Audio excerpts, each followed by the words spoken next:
नमस्कार, बहुत बहुत स्वागत है आपका बुलेटिन में। मैं हूं आपके साथ राजश्री थवाईत और चलिए बुलेटिन की शुरुआत करेंगे अहम खबर के साथ। तो उत्तर प्रदेश के विधानमंडल के बजट सत्र में 3 दिन राज्यपाल के अभिभाषण पर चर्चा के बाद आज योगी आदित्यनाथ सरकार ने अपने दूसरे कार्यकाल का पहला बजट पेश किया। प्रदेश सरकार ने यहां पर 6,15,518 करोड़ का बजट पेश किया है। आपको बता दें कि बजट में मुख्यमंत्री कृषक दुर्घटना कल्याण योजना अंतर्गत 650 करोड़ रुपए की व्यवस्था प्रस्तावित की गई है। इसमें अब किसानों के साथ भूमिहीन व्यक्ति जो पट्टी से प्राप्त भूमि पर या बटाई पर खेती करते हैं उन्हें भी शामिल कर लिया गया है। इस योजना के तहत दुर्घटनावश मृत्यु, दिव्यांगता की दशा में अधिकतम 5 लाख रुपए दिए जाने का प्रावधान रखा गया है। वहीं मुख्यमंत्री लघु सिंचाई योजना हेतु 1,000 करोड़ रुपए की व्यवस्था प्रस्तावित है और कृषकों को सिंचाई हेतु डिजिटल विद्युत के स्थान पर वैकल्पिक ऊर्जा प्रबंधन के लिए 15,000 सोलर पंपों की स्थापना कराई जाएगी।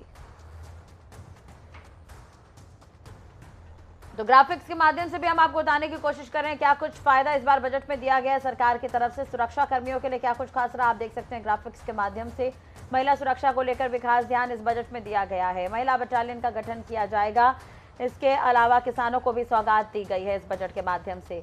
सड़कों के निर्माण के लिए भी 18,561 करोड़ का प्रावधान रखा गया है। तो योगी 2.0 का महाबजट और ये ग्राफिक्स के माध्यम से भी आप देख रहे हैं क्या कुछ सौगात इसमें दी गई है।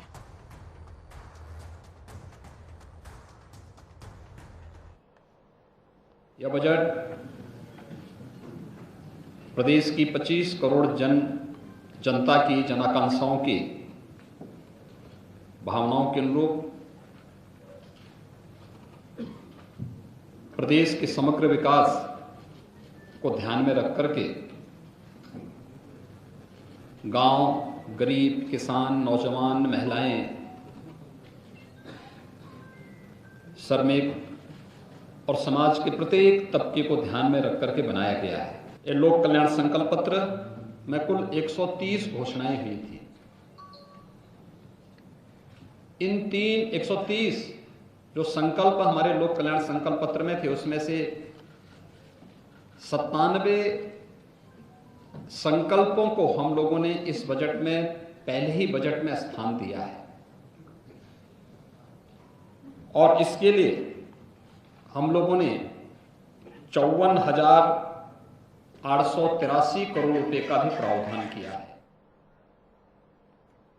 यूपी बजट 2022-23 को लेकर सरकार जहां इसकी खूबी गिनाने में जुटी है तो वहीं विपक्ष इस बजट को निराशाजनक बता रहा है। लेकिन आम लोगों का क्या कुछ कहना है, जनता की क्या कुछ राय है, वो भी आपको सुनवाते हैं। हर चीज़ के लिए बजट आता है, लेकिन बजट से संतुष्ट तो हैं जो कागजी तौर पे है, लेकिन वो आम जनमानस के उपयोग में आए तो वो सार्थक होगा। हम छात्र, हमें क्या चाहिए? जैसे अन्य विश्वविद्यालयों में, कॉलेजों में लैपटॉप मिल रहा है, टैबलेट मिल रहा है, तो हम लोग भी तो छात्र हैं, हम लोग को भी लैपटॉप वो चाहिए, स्मार्टफोन चाहिए, जिससे हम अपने पढ़ाई को सुचारू रूप से आगे बढ़ा सकें। इस बजट से हम लोग बिल्कुल असंतुष्ट हैं, क्योंकि पिछले चुनाव से पहले भी इनका जो लास्ट बजट था, हम छात्रों के लिए तमाम योजनाओं पे ये लोग बात कर रहे थे, केवल कागजी कार्रवाई पे ही, कागजी कार्रवाई तक ही सीमित कर रह गए हैं। ये लैपटॉप के लिए, टैबलेट के लिए इन्होंने करोड़ों रुपए तमाम बजट पेश किए थे, लेकिन किसी भी यहाँ सेंट्रल लाइब्रेरी, यहाँ सेंट्रल यूनिवर्सिटी है, यहाँ इससे संबंधित तमाम कॉलेज हैं, किसी भी छात्राओं को ना एक टैबलेट ना एक स्मार्टफोन कुछ भी सरकार द्वारा नहीं मिला। इसलिए हम लोग इस बजट से असंतुष्ट हैं और सरकार का, देखिए कोई भी सरकार होती है बजट पे बहुत उम्मीद होती है, जो आम जनता होती है बजट के लिए पूरा देखती है कि क्या होगा। पर ये सरकार से काफ़ी उम्मीदें हैं, पर अगर ग्राउंड लेवल की बात करें आज की तारीख में, इस महंगाई के दौर में, महंगाई अपने चरम सीमा पर है, आप जैसा देख रहे हैं, और आम जनता काफ़ी इससे प्रभावित हुई है। केवल एक आस अब इस बजट की है, देखते हैं, लेट्स सी क्या मतलब जनता के लिए क्या करते हैं। आपने बजट देखा? जनता के हित में होगा, प्रदेश के हित में, देश के हित में होगा, किसानों के हित में होगा, नौजवानों के हित में होगा, बेरोजगारों के हित में होगा, आम गरीब लोगों के हित में होगा और इससे प्रदेश को और मजबूती मिलेगी। योगी जी की दूसरी सरकार का पहला बजट 2022-2023 के लिए आज उत्तर प्रदेश के वित्त मंत्री श्री सुरेश खन्ना जी के द्वारा पेश किया गया। बजटीय व्यवस्था के अनुसार इस बार के बजट में 6,15,000 करोड़ से भी अधिक का बजटीय व्यवस्था की गई है।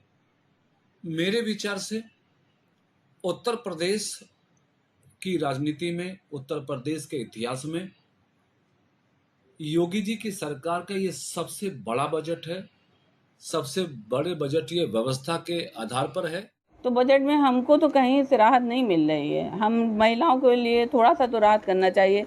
सरसों के तेल के दाम जो है कम करना चाहिए, गैस सिलेंडर के दाम कम करना चाहिए। तो बहुत अच्छा है। वही जो वृद्धा लोगों के लिए मिल रहा है पेंशन, वो लोग कहाँ जाएंगे? उनको तो अच्छा 1,000 क्या 2,000 सरकार दे दे तो उससे अच्छी क्या बड़ी बात होगी। सबसे बड़ी बात है कि बजट में थोड़ा सा जो घरेलू सामान है, जैसे कि जो रोजमर्रा की जिंदगी में यूज होते हैं, चाहे किराना का सामान हुआ, मसाले हुए, तेल हुए, तो इन सबों पे थोड़ा सा टैक्स वगैरह कम किया जाए ताकि राहत मिल सके लोगों को महंगाई से। बजट से हम महिलाओं में बहुत उत्साह है। सरकार ने बजट में महिलाओं पर विशेष ध्यान दिया है, जैसे कि मुफ्त में 2 सिलेंडर मिलेंगे, हर थानों में महिलाओं के लिए हेल्प डेस्क बनेगी। इसलिए महिलाओं का सरकार के प्रति विश्वास और बढ़ गया है। सुरक्षा व्यवस्था और दिन प्रतिदिन मजबूत होगी। जब हेल्प डेस्क बनेगी तो महिलाएं अपनी समस्याएं लेके कभी भी थाने में जा सकती हैं और सुरक्षित महसूस करेंगी। दुर्गानवापी मस्जिद मामले में वाराणसी कोर्ट में आज सुनवाई हुई। मामले की अगली सुनवाई सोमवार को होगी। सुनवाई के दौरान मुस्लिम पक्ष ने आज याचिका खारिज करने की मांग की है। ज्ञानवापी मस्जिद विवाद मामले में मुकदमा चलेगा या नहीं, इस पर सुनवाई होनी है। कोर्ट के अंदर प्लेसेस ऑफ वर्शिप एक्ट पर भी चर्चा हुई। मुस्लिम पक्ष ने इस दौरान 1991 एक्ट का हवाला दिया। मुस्लिम पक्ष ने चिंता जताते हुए कहा कि शिवलिंग का अस्तित्व केवल कथित है, ये अभी तक सिद्ध नहीं हुआ है। मुस्लिम पक्ष ने कहा कि अफवाहों के चलते सार्वजनिक अशांति होती है, जिसकी अनुमति नहीं दी जानी चाहिए। वहीं हिंदू पक्ष के वकील विष्णु जैन के मुताबिक आज मुस्लिम पक्ष ने बहस शुरू की, अभी उनकी सुनवाई पूरी नहीं हुई है। उन्होंने कहा कि हम सोमवार को अपना पक्ष रखेंगे। मुस्लिम पक्ष अपना आर्गुमेंट कंटिन्यू कर रहा है। मंडे के लिए सुनवाई रखी गई। कौन सी हुआ सर? आज मुस्लिम पक्ष ने अपनी बहस शुरू की और जो हमारी पेटिशंस थी उसके एक एक पैरा पढ़े जा रहे थे और अब कोर्ट ने सुनवाई आज उनकी सुनवाई पूरी नहीं हो पाई है, तो अब ये केस मंडे के लिए लगाएंगे। आज क्या रहा? आज पूरा क्या रहा? आज वो हमारी पेटिशन के एक एक पैरा पढ़ रहे थे और कोर्ट को बताने की कोशिश कर रहे थे कि ये केस मेंटेनेबल नहीं है। ऑनरेबल कोर्ट ने उनको बहुत धैर्य से सुना। हमें अपना पक्ष रखने का मौका दिया जाएगा जब उनकी बहस खत्म हो जाएगी। अभी इस केस की सुनवाई मंडे को रखी गई है 2 बजे।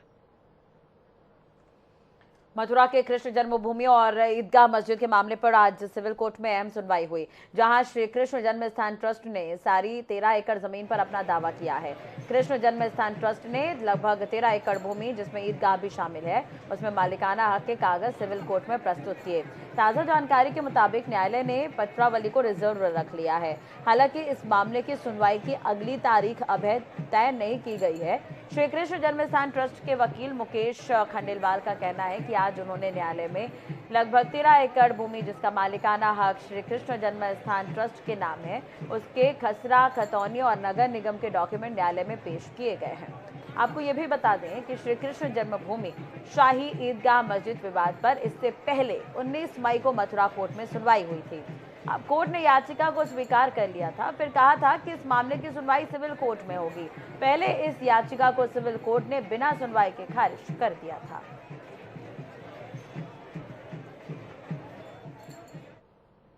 विश्वविद्यालय के प्रोफेसर रविकांत के साथ कुछ दिन पहले एबीवीपी के छात्रों ने मारपीट की। इसके बाद समाजवादी पार्टी ने एक नेता ने भी, यहाँ पर उसके जो नेता रहे हैं उसके साथ भी मारपीट की जो है वीडियो है, जो सोशल मीडिया पर लगातार वायरल हुई, जिसे लेकर दलित समुदाय में आक्रोश देखा गया। जिसकी जानकारी भीम आर्मी चीफ चंद्रशेखर को हुई तो वे रविकांत से मिलने उनके विश्वविद्यालय स्थित आवास पर पहुंचे, जहां उन्होंने जनता टीवी से बात की है। क्या कुछ कहा है, आपको सुनवाते हैं।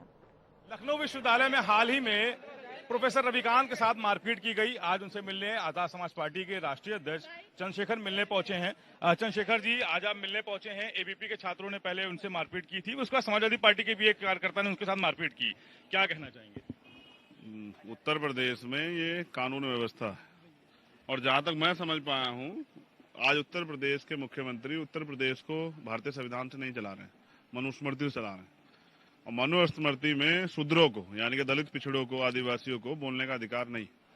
जो प्रोफेसर साहब ने बोला वो उनकी व्यक्तिगत राय नहीं है, वो यूपीएससी के सिलेबस में उनसे पहले कई ब्राह्मण जो हैं, जो स्कॉलर्स हुए हैं, विद्वान हुए, उन्होंने इस बात को रखा है। उन्होंने उन्हीं की बात और वो बाकायदा रेफरेंस, बुक के रेफरेंस के साथ कोट किए। पहली बात तो उन पे जो एफआईआर हुई वो गलत नहीं होनी चाहिए थी, वो उनका व्यक्तिगत वो मत नहीं है। जो बुक्स में लिखा हुआ यूपीएससी के सिलेबस में वो उस बात को रख रहे हैं। दूसरा, इस बात पे जिन लोगों ने उनके साथ बदतमीजी की, जाति सूचक शब्द कहे, यूनिवर्सिटी में जाकर उनको थ्रेट किया, उन पे कार्रवाई करने की बजाय उल्टा प्रोफेसर साहब पे झूठी एफआईआर कर दी। तो मैं समझता हूं मनुस्मृति के अनुसार प्रोफेसर साहब को ये बोलने का अधिकार अब खत्म हो गया है कि वो यहाँ बोलें। मैं उनका समर्थन करता हूं और जब तक एफआईआर दर्ज नहीं होगी, हमने तय किया है अपनी यूनिट से बात करके 1 हफ्ते के बाद हम जिला मुख्यालय घेराव करेंगे। ये अन्याय है। मैंने यहाँ के अधिकारियों से बात की, उनका मत ये है कि पहले एप्लीकेशन की जांच होगी। और मैं पहली बार सुन रहा हूँ, पहले मुकदमा लिखा जाता फिर जांच होती है। बिना एफआईआर लिखे कौन सी जांच कर रही है पुलिस? यहाँ की पुलिस, सारी पुलिस जो है सरकार के दबाव में है, क्योंकि वो लोग एबीपी और बीजेपी से जुड़े हुए हैं, इसलिए उनको छूट दी गई। ये गुंडागर्दी नहीं चलेगी। समाजवादी का क्या स्टैंड देखते हैं, क्योंकि उसके भी एक कार्यकर्ता ने मुसलमान मारपीट की थी। अब ये समाजवादी के नेता बताएं, मैं समाजवादी का नेता नहीं हूँ।